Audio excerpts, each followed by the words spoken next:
misconception about your sport? I think that the biggest misconception is that people think that yo-yoing is easy when they first hear it. And how does it feel to be the last act of the night?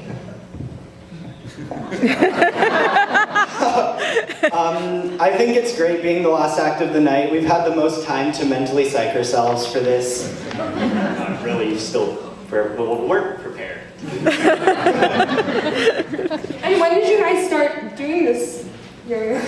I started 2 years ago. And I started about 3 years ago. That's awesome, that's great. Okay, now let's take it over to our judges. So, do you ever feel the need to wear helmets? or to your view? Yeah. The judges felt like we needed helmets. We assure you it's perfectly safe. Glad to hear that. So, what I like about this sport is the versatility. I mean, you've got Winter Olympics, Summer Olympics. I mean, it's got everything.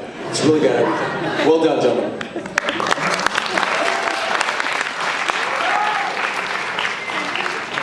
Well, it is called Save the Best for Last, so I'm sure that's why you guys went at the end here.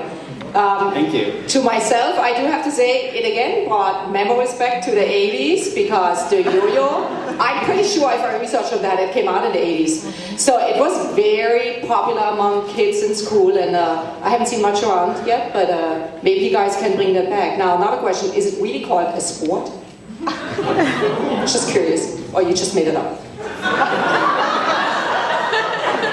Sorry to ask, but I really want to know. Well, it's not an official sport. Oh, right. You know, we consider it as a sport. All right, that I'm fine with that. Thank you. Do you ever think it's going to be in the Olympics?